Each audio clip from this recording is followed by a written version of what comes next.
My name is Olivier Duhaime. I'm 35 years old and I've been treated for Hodgkin lymphoma at the Ottawa Hospital.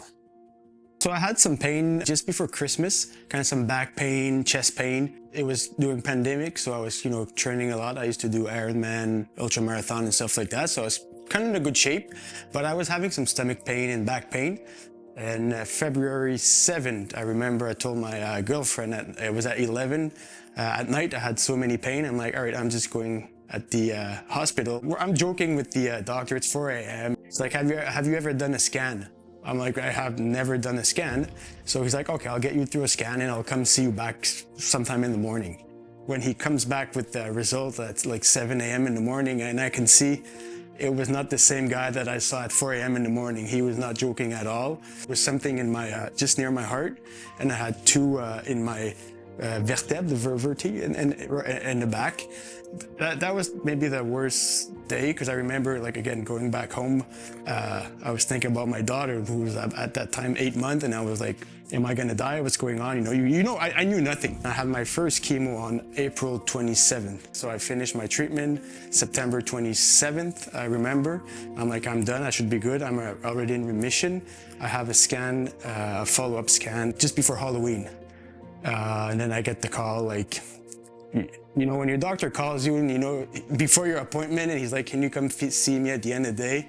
We're not gonna talk about hockey. It's gonna be a bit more seriously.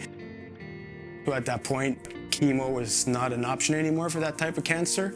So I needed to go to the Ottawa Hospital to get a bone marrow transplant, which was the key to get me reset and remission. The first nurse I saw in Ottawa, and like, again, at that time, I was really like, I was not positive at all. Like, nothing was working. You do chemo, stronger chemo, you're sick, cancer is back.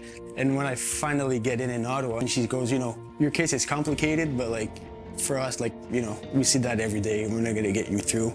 So I think that was really something that got me really like, all right, chapter 1 is done, let's start over in chapter 2, and we're getting there. So I finished my bone marrow transplant in 2023. The day of my bone marrow transplant, I was in my room in the Ottawa Hospital, and I put on the little TV, and it was the Ottawa Marathon that was on Roger TV live.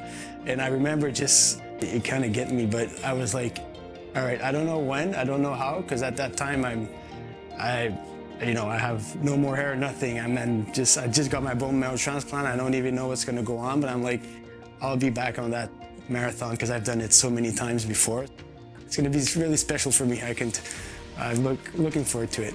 I remember when I was 32, knowing nothing about cancer, hospital, stuff like that, but being through what all I've been through, it's really important that people be, they get what they are doing, and it might not impact you today, but certainly tomorrow you might need it. And if we don't get people to donate to the hospital, I wouldn't be here speaking to you guys.